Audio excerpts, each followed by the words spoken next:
In today's video, I am going to teach you how to connect Hubspot and Zoho. If you are using Hubspot for marketing and sales and Zoho CRM for customer relationship management, connecting them can help keep your data aligned. The goal is to allow Hubspot and Zoho to share information in a controlled way so you can work from more complete records. First, log into your Hubspot account. You will want to make sure you are using the correct workspace and that you have the permissions needed to install and connect apps. Once you are logged in, take a moment to confirm you are on the main dashboard or home area, where you can easily access the navigation bar at the top. Next, click the Marketplace icon in the top navigation bar. This is the entry point to HubSpot's app ecosystem. Look across the top of the screen for the Marketplace option and then select it. After you open Marketplace, HubSpot will take you to a page where you can browse applications designed to work with HubSpot. Now, select App Marketplace. This helps narrow you to the specific marketplace where you can search for apps and view installation options. If you see more than one marketplace view, choose the one labeled for the application marketplace so you can search for the Zoho CRM integration. After that, search for Zoho CRM and click it. In the search field, type Zoho CRM so the correct app appears.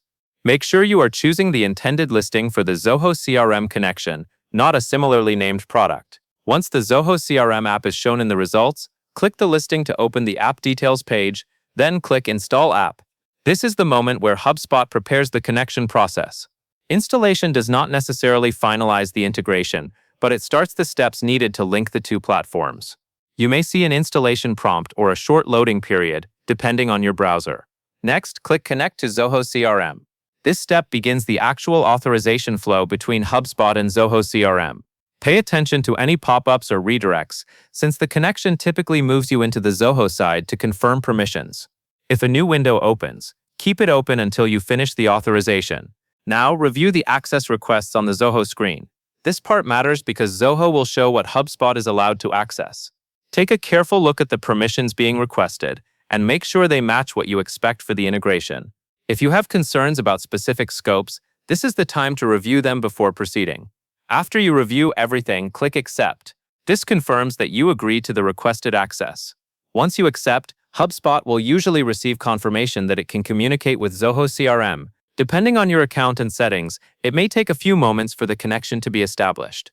Finally, set up sync back in HubSpot. After the Zoho authorization is complete, you will return to HubSpot to finish configuration. Look for the Sync Setup option, which is where you decide what data should flow and how it should sync. Follow what HubSpot shows on screen and complete the sync settings so the integration becomes active. When the sync setup is done, you will have connected HubSpot and Zoho CRM with an agreed-upon permission level and a configured synchronization flow. That covers everything you need to know. And that is all there is to it.